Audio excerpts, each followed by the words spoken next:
Well, it was a quiet day on Wall Street as we finished mostly flat across the board.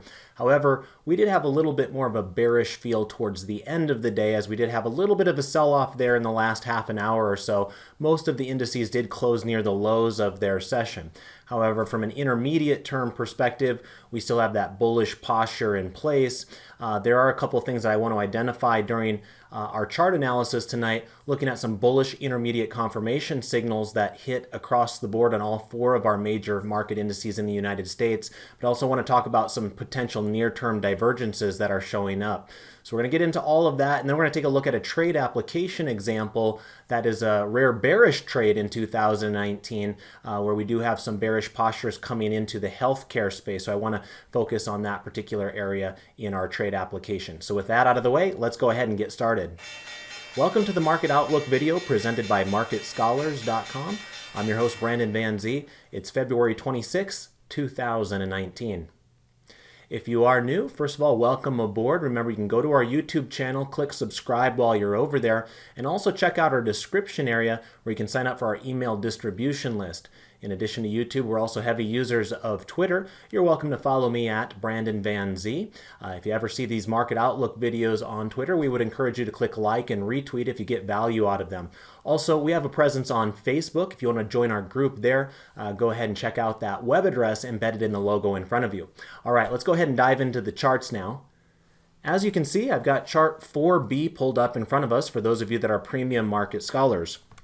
As I've mentioned in these presentations before, the way that you kind of read these various charts, first of all, there's four charts here representing the four major equity indices in the United States.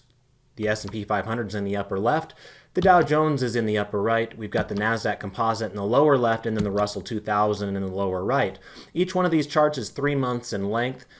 Each one of them is displaying the market forecast technical indicator that you can find on the Thinkorswim trading platform and also a lot of other TD Ameritrade resources. We are looking at daily candles on each one of these 3-month charts as well.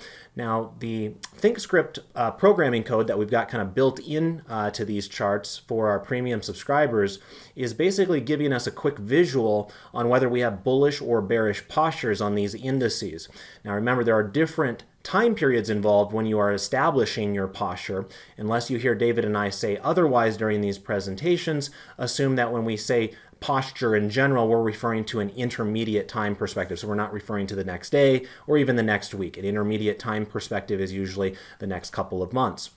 And for that particular posture setting mechanism, we use the intermediate line on the market forecast. So notice down below these charts, we've got these market forecast indicators. And one of those lines on the indicator is this green line. It's referred to as the intermediate line.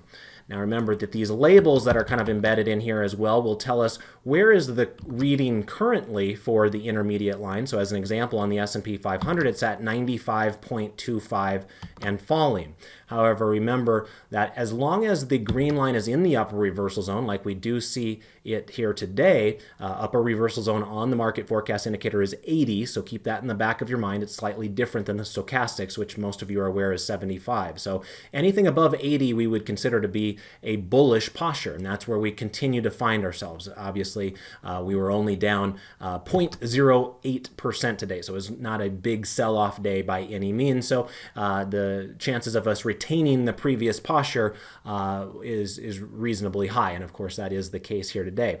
Now, some of you have heard us refer to a particular trade setup that we use the market forecast to establish, known as the bullish intermediate confirmation signal. And I referenced that in the intro here, but just to be specific about it, let's go ahead and pull up, let me pull up the S&P 500. So I'm just going to right click on this chart and then go to maximize sell. So that way we can just hone in on the S&P 500 all by itself. And look down below here where we have that market forecast indicator. And notice that we've got the green line in the upper reversal zone. So step one in identifying the bullish intermediate confirmation signal is asking asking yourself, do we have a bullish intermediate posture? Right now, the answer to that is yes. Remember, anytime you see the background color of our chart be green, that means that we have a bullish intermediate confirmation, or a bullish posture, I should say. So going all the way back here to basically January 4th on this candle that I'm pointing at right here, notice how the background color went from pink to green. And it continued to be green until where we're at here today. Now, when it established its original posture, its original bullish posture on the 4th of January, notice that the green line was not in the upper reversal zone like it is right now. It was merely down here between the 20 and the 80, and that's the lower reversal zone on the market forecast and the upper reversal zone on the market forecast. If the green line is ever below the 20 line, whether it's rising or falling, we would consider that to be still a bearish posture. Once it emerges out of that lower reversal zone, that's when we start looking for those potential bullish postures. And we had that right here at the end of December. Then when we had that one-day pullback, it reverted back to a bearish posture because that green line dipped just a little bit. And so that's why the background color was painted red for that one day there. But ever since that day, then this green line has continued to go up. So as long as it's between 20 and 80 and going higher, we consider that to be a bullish posture. Otherwise, once it reaches the upper reversal zone like it did here back on January 25th, it doesn't matter if it's going up like it was during this time period or whether it was going down like it was during this time period. All of that is still considered to be bullish posture. So step one, again, identify a bullish intermediate term posture, which is what we currently have. Step two is identifying whether the red line is in the lower reversal zone or not. And that's where we earn our second check mark right here, because as you can see, this red line, which is referred to as the momentum line, is down here below 20 at the current juncture. And remember, if you can't see that very easily, I know many of you watch these videos on your smartphones and things with smaller devices. Remember, this label here can also tell you what the current reading is. So right now, the current reading of the momentum line is 9.05 and falling. So clearly that's below 20. In other words, it's in the lower reversal zone. So when we have a bullish intermediate line combined with a momentum line in the lower reversal zone, that sets up what is known as a bullish intermediate confirmation signal. Now, in an ideal world, we'd like to have the blue line somewhere between 20 and 50, but that's not technically part of the bullish intermediate confirmation signal. Think of that as kind of a cherry on top. What David has noticed over the years is that the trade setups are generally better if that blue line is between 20 and 50. So that's where we have a little bit of a fly in the ointment here, because as you can see, the near-term line here in the blue label says that it's at 53.75 and falling. In other words, it's still a little bit above 50. It's not quite cozying in on that 20 to 50 range right now. So, perhaps we have another sell-off day tomorrow to get us there. We'll just have to see. So that does throw a little bit of a fly in the ointment. Since we are looking at this chart, a couple other things I wanted to point out on the S&P 500. First of all, the market sentiment line continues to show bullishness, and we don't concentrate a lot on that in this particular video, because this video is generally viewed by shorter term, more action-oriented viewers. The market sentiment line is the longest and least sensitive by its nature, and is oftentimes only viewed by those of you that are really, really long-term but still want to use technical analysis. So we don't talk about it a whole lot during these videos every single time, but since we do have this screen kind of blown up a little bit more here, notice that we have this orange dotted line that is tracking higher. It's at 56.51 and rising at this point. Another thing that I wanted to point out that we want to keep our eye on is the potential for a near-term divergence trade. So we talked about a moment ago what the bullish intermediate confirmation signal is. Many of you are familiar with what the cluster signal is. It seems like the cluster is the one that gets absorbed by our audience the easiest. And remember, we have these nice little green dots or markers on the chart showing us when those clusters exist, when we have all of those colored lines, the green, the blue, and the red, all in the lower reversal zone at the same time. That produces an oversold oversold cluster. If we ever have a situation where all of those lines are in the upper reversal zone on the same day, that would be a bearish cluster. We don't have an example of that on this particular chart, but nonetheless, that's the point. And a cluster is basically an identification that things have gotten a little bit too extreme to either the upside or the downside, and the potential for a reversal to the mean type of a move is higher under those circumstances than it would be otherwise. One of the trade signals that we don't talk about as much as the clusters, and maybe not even as much as the bullish intermediate confirmation signals, is the near-term divergence. So let me show you what a near-term divergence could be. So notice that we've got this blue line down below here. It's called the near-term line, and it's a line that we use a little bit more so in my Wednesday Strategy Lab swing trading class, because there we are swing traders as opposed to intermediate-term trend traders. And what it is basically showing us under the current set of circumstances for the S&P 500 is, as you can see, a set of lower highs and lower lows. Notice that we had this peak in the blue near-term line right there on, looks like it was February 19th. And then the next peak came right here on February 25th. Now, it's pretty obvious even to the naked eye that this peak up here was higher than this peak down here. Now that will happen normally, regularly along the way, just like we'll have higher highs along the way as well. Before I explain further, I also want you to recognize that we have lower lows on this blue near-term line here as well, because we had this kind of valley before we had this reversion to the mean. And then as we've come down here today, we've now gone past that valley. So we have a set of lower lows and lower highs on that near-term line. Now, that's not all by itself strange or as a considered rare or unique or anything like that. But what we are trying to determine is what is happening with price action at the same time our technical indicators are giving us some bearish elements. Notice up above here, if we were to match the price candle with this first peak, it would be this candle that I'm pointing at up here. Again, that was February 19th. The next peak on the near-term line was February 25th, and that is associated with this candle that I'm pointing at up here. So we have a situation where price went from right here to right here, yet the near-term line went from right here to right here. So it's giving us a sense that from a technical analysis perspective, there's perhaps a little bit of more bearishness underneath the surface of the stock market right now than what is currently being led on by the price action alone. So we want to keep our eye on that. That's not a go and sell the farm and put it all in on a bearish trade type of a moment, but it is a reminder that there's a lot of different ways to look at the markets, and it's a collection of these ideas that starts to pick up steam in one day versus another. That kind of sets up a situation where we have a domino effect, and all of a sudden all these other bearish elements start lining up. Then perhaps we have some bearish trades in front of us. So right now what I would say is price action is telling us the path of least resistance is to the upside. That's what the moving average itself is telling us. But realistically, we also recognize that the Dow Jones has now gone up for 9 weeks in a row, which is incredibly rare, and every market is due for a little bit of a breather. In fact, most of you are aware that David Settle went on vacation here today, and he'll be away for the next week, so I'll be with you during that time.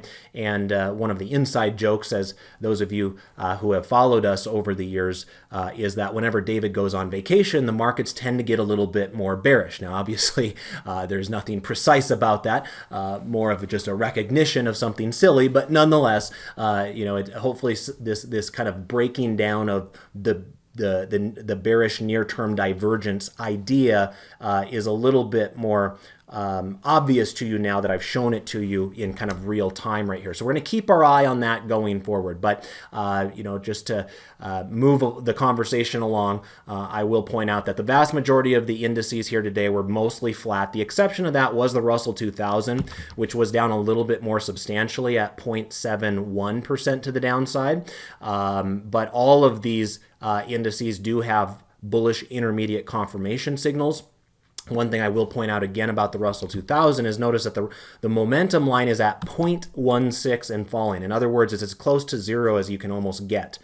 Usually when the momentum line goes below 5.0, you've got to be a little bit more hesitant around that because it's telling you that the exhale is a little bit too much for that particular security, which in this particular case did close at the dead lows of the session here today. So just be mindful of that as well. All right, let's talk about some other charts while we're at it. Let's go on over here to our 3 green arrows chart. This is chart 4C, and as it stands right now, we do have 3 green arrows on the Dow Jones Industrial Average. That's why we've got that green background color behind today's candle.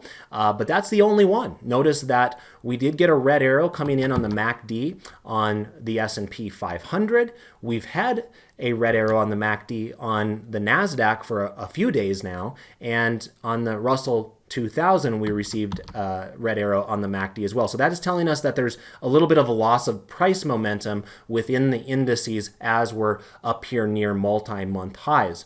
The only one that has proven resilient to that so far has been the Dow Jones Industrial Average, but you will notice here that the MACD histogram is getting very, very close to zero on that one as well. So right now, this is a little bit more of a mixed market where it's kind of like the markets are in a little bit of a timeout. Clearly they've had some excellent moves to the upside since the beginning of the year, and perhaps this is just a moment where they're going to try to catch their breath a little bit. Let's take a peek now at our next chart, which will be the 1040 crossover method chart. For those of you that are premium market scholars, you can follow along with chart 4D right here.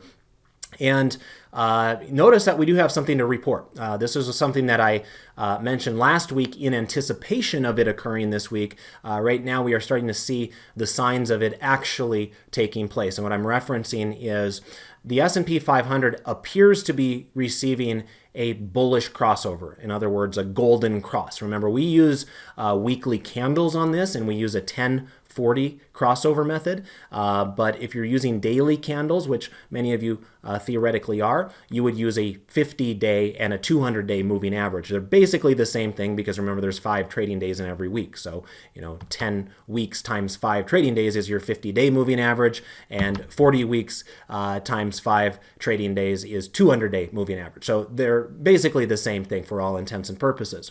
Well, what I wanted to point out is notice that as of this moment in time, now keep in mind context, it is only Tuesday, and these are weekly candle charts here. So things could potentially change by the end of the week if we have some sort of nasty reversal to the downside. But as of this exact moment in time, we do have a bullish crossover that is setting up right now. I know that very quickly by identifying it visually 2 different ways. Let me right click on the S&P 500 chart. Let me maximize that, and I can show you what I'm looking at.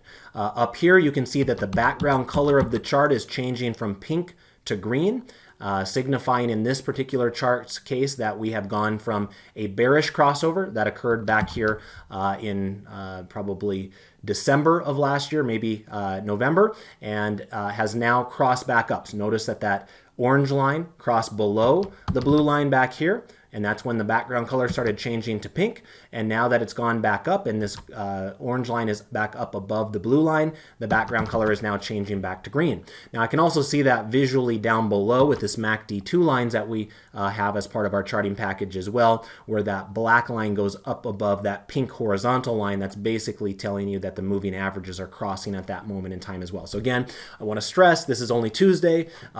This candle is not being done, being shaped at this point. It needs to go through Friday to lock this in, but right now it's looking very, very good that we are going to end up having a bullish crossover here. Not only on the S&P 500, I should add, but also on the NASDAQ. Notice the NASDAQ is setting up the same way down here. And so that would leave only the Russell 2000 as the laggard at this point, staying within kind of that more bearish crossover territory. Because remember, the Dow Jones already crossed over a couple of weeks ago. So we've now gone on a few weeks here with bullishness from this particular indicator's perspective on the Dow Jones.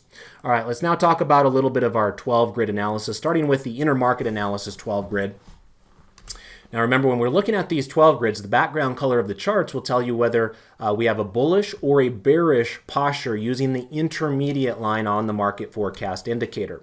Some things that caught my eye today. First of all, Treasury yields were in the news here today. Notice that the 10-year Treasury yield went lower today by over 1%. It was 1.38%. And notice that we've had kind of some bearishness along the way for yields themselves.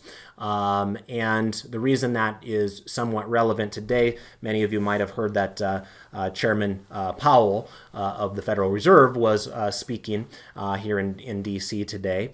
And so anytime he speaks, sometimes interest rates do move as a result, and bonds do move as a result. From what I could tell, I just caught a few snippets of his testimony, but nonetheless, he says that the Fed remains flexible in its approach and is data dependent and is willing to change course of action as it sees different economic data coming in. So they are not on autopilot, as they once said late last year, where it kind of flustered the overall stock markets and other markets, quite frankly. So he is data dependent and will change as needed. But right now, they see some signs of health in the economy, but they also see some signs of areas where there's perhaps some inflation, some other concerns out there. So they'll continue to be vigilant around that and change their interest rate policy as necessary. Another thing that did catch my eye here today was the U.S. dollar fell, and that's an important security for a variety of reasons. The U.S. dollar remains the reserve currency of the world, and so it has an impact on a number of things, including commodities, foreign investments, et cetera, et cetera. Notice that we have had about a 2-week pullback here in the U.S. dollar, and we are currently sitting at an important place on the chart. Notice that we are sitting exactly on the 30-day moving average at this point. And you will notice that 30-day moving average seems to be reasonably substantial for the U.S. dollar. And I'm using UUP as my proxy for the U.S. dollar here. Notice that back here on December 6th or thereabouts, the U.S. dollar did bounce off of the moving average. And so that's where the bulls of the US dollar are hoping we find a bounce here in the next couple of days. On the other hand, notice that it acted the opposite way over here on January 22nd and also 24th, where it kind of tested that moving average there and decided it couldn't bounce through it or up and through it, and instead it bounced away from it. So, in some cases it can act as a launch pad up, in some cases it can launch you back down. In this case, since we were on the upside to start the trade, you would assume that right here it will catch a little bit of a bid and go higher if this is going to continue its series of higher highs and higher lows that we've seen established since January 9th. Notice we kind of bottomed out here with these clusters on January 9th. We went up, formed a little bit of a high there, pulled back, did not form a new lower low at that point, went back up, formed a new higher high, and potentially right now, if this does catch a bounce here at this moving average, could theoretically be yet another higher low to keep that pattern intact. So we'll be keeping our eye on the US dollar in the coming days. Notice that the ag commodities have really been in a house of pain here. They've been so much in a house of pain that they've established what's known as an oversold cluster signal. Notice this little green dot that shows up down below here. And you can see that this has been a consistent series of lower highs and lower lows with ag commodities. And for this, I'm using ticker symbol DBA. Notice that we did have one other instance of an oversold cluster signal over here.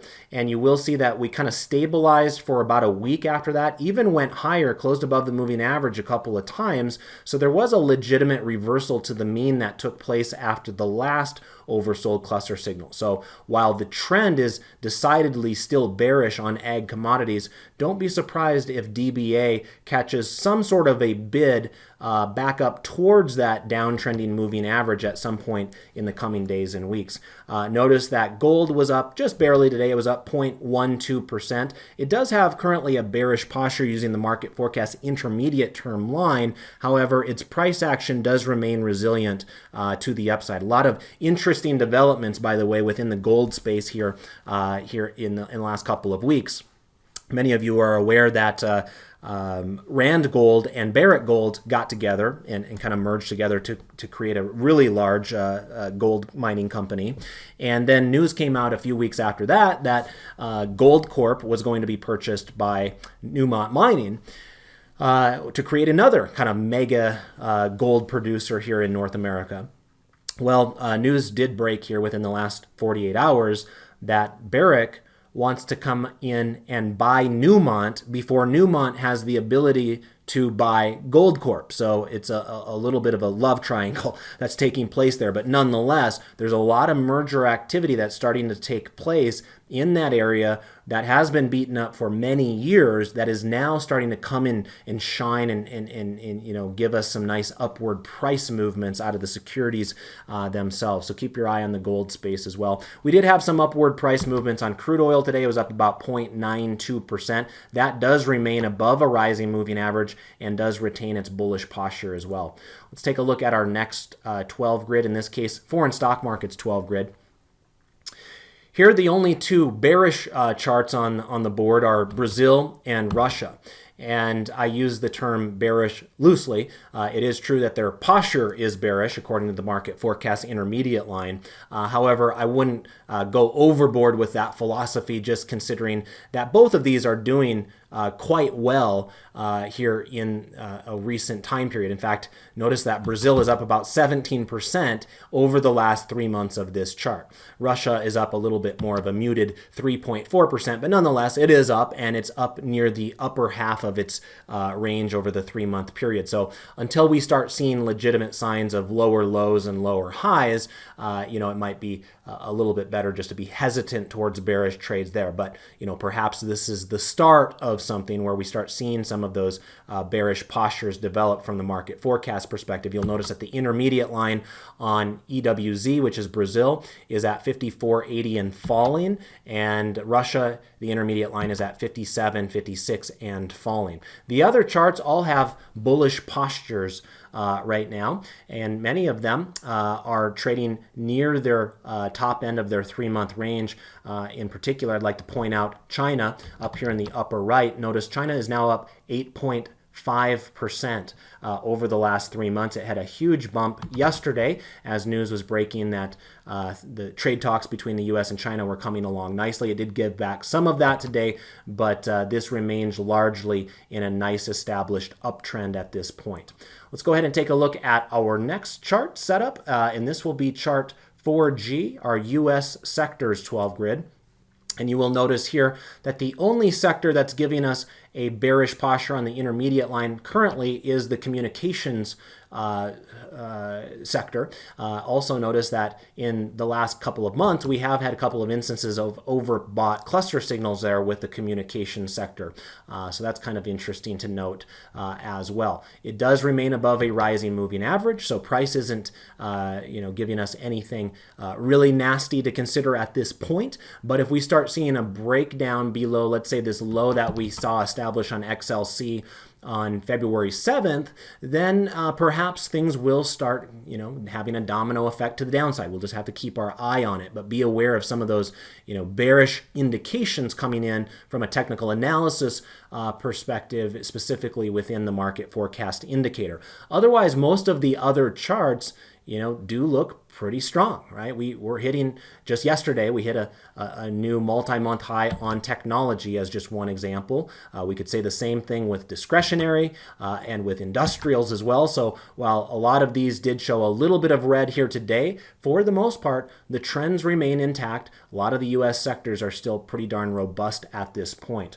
Let me quickly show you over here on the internet, that on the sector selector that I created on Friday night, we had technology going to the #1 ranked position, and that is brand new. This is the first time technology has been ranked #1 on this ranking system, at least in the last 3 months, which this graphic covers. It's kind of a rolling 3-month period that I display every week. Utilities is #2, and real estate is #3. Energy brings up dead last. Also, while I'm over here, friendly reminder that if you are watching these videos and you get benefit out of them, we would encourage you to click like on Twitter and give us a thumbs up on Facebook.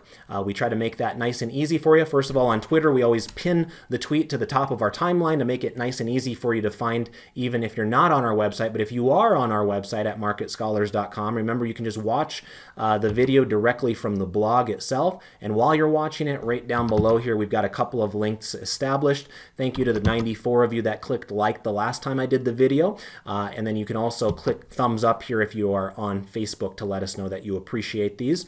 I did teach my dividend growth investing class here today.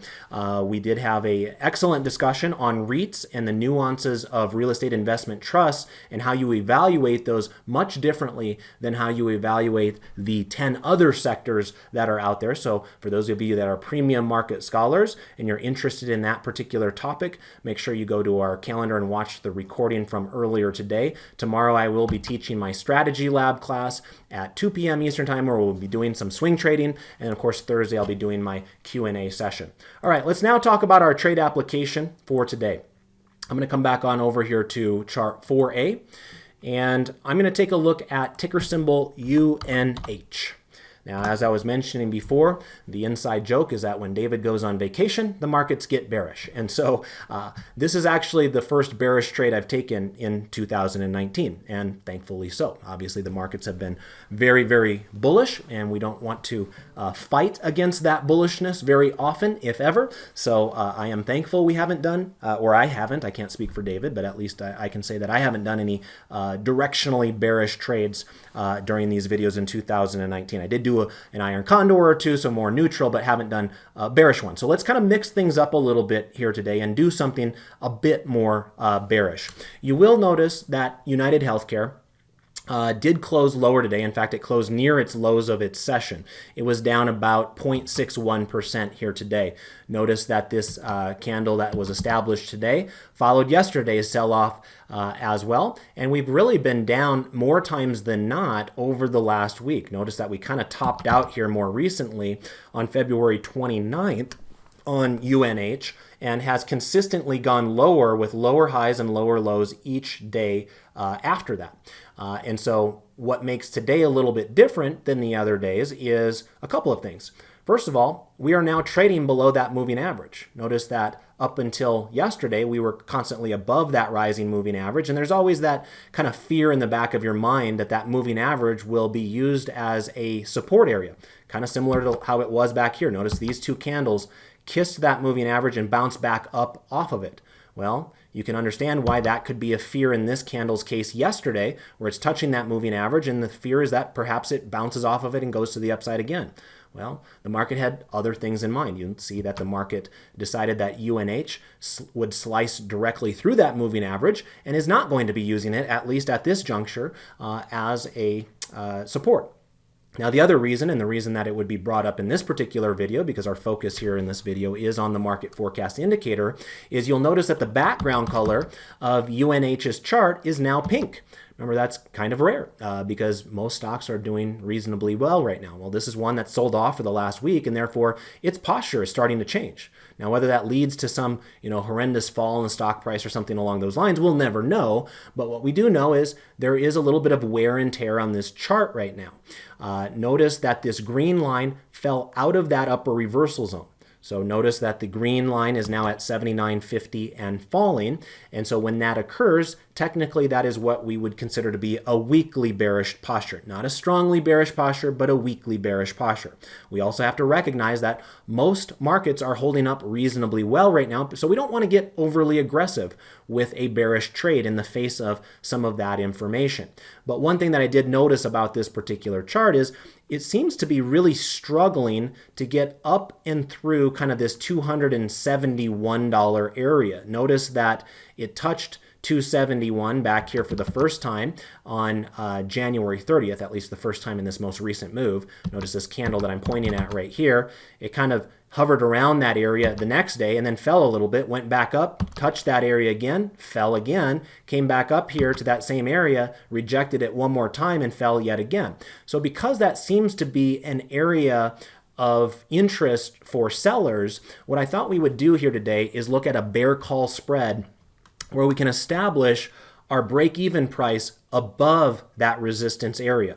In other words, if we end up being wrong on the trade, which we will be regularly, remember none of us are going to be perfect with our trades, but it'll have to prove it to us. In other words, it will have to do something different than it's done here so far in 2019 if we are to be proven wrong, which is it will have to close up and above 271 or thereabouts. So what I'm going to do for this trade is come on over here to the trade tab, and you can see I've got the trade already loaded up down below as I was looking at it before the market closed.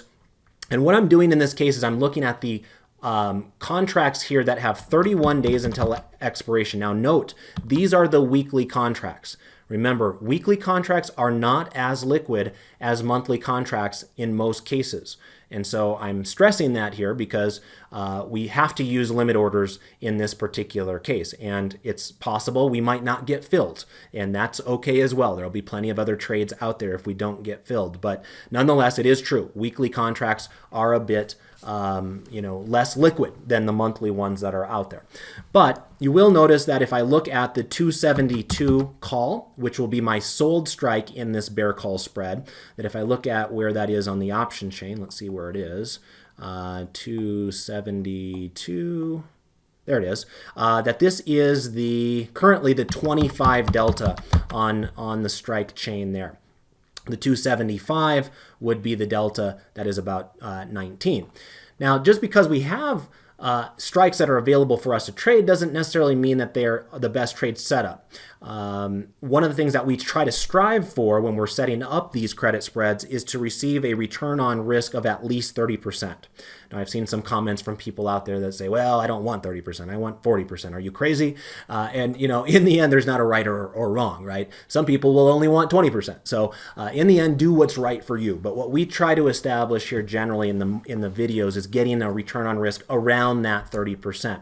Now, in order to calculate that, remember, you can get your calculator out here and then click confirm and send after you've got your trade set up like I've got down below here. And look for this max profit number. So if we were just doing one contract, max profit is $57. So what's that divided by our max risk? In this case, it's 193. And so that is basically 30%. It's 29.5. So if you round up, it's 30%. Now, if that is something that affects your decision, feel free to bump the trade up to 58 cents in your paper money as opposed to 57 cents. In the end, it's up to you, right? We'll never know what the right answer is for sure. But generally speaking, this is the vicinity where we would find it to be acceptable trade-off versus the risk that we're taking and the reward possibilities that exist. So what we're basically saying for those of you that are a little bit newer to the concept of doing one of these bear call spreads is we're starting the trade with a credit. We receive a credit up front for our willingness to be bearish on this particular security.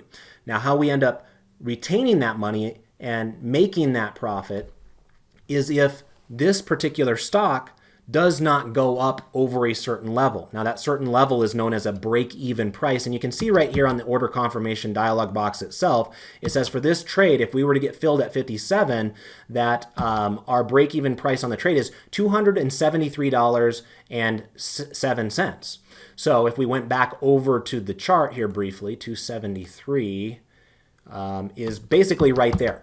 Now notice that is above all of the price candles so far in 2019. There were a few candles back in 2018 in December that were higher, but nonetheless, since we started this brand new year, we have not traded above 273.07. So that can help maybe add confidence to your decision to either take the trade or not, but it is at least relevant in this conversation because that has been such a substantial sell-off area, it appears, for this particular stock. So again, the idea here is if we're wrong, which we will be regularly, this chart has to prove it to us. It has to do something that it has not done yet in 2019, which is it has to go up above $273 and stay there on expiration day for us to lose money. Now, if we're flat out wrong, remember, this stock could be bought out tomorrow for all we know, and the stock could skyrocket. That's the benefit of doing the bear call spread, and that's why we have a long $275 contract embedded within the trade itself, because if this stock goes above 275, we don't lose incremental amounts of money the higher it goes. So we are limited in our losses. That's one of the nice benefits of this trade. Not only do you make money off of time decay, and you can make money even if the stock goes sideways, even though you thought it was going to go down. That's one key benefit. But another is you have defined risk with this trade. We know what our worst case scenario is, as long as we don't leg out of the trade or do something other, some other crazy thing like that. So anyway, we'll go ahead and place that trade here. Click confirm and send, and then we'll ship that off and see if we can get filled first thing in the morning. All right, well, I want to thank you for joining me here tonight. Always a pleasure to go to work for you. I'll be with you again tomorrow since David's on vacation, so I'll look forward to seeing all of you at that point to see how markets shake out even further. Until then, I want to wish you all the best of success with your trades and your investments. Goodbye for now.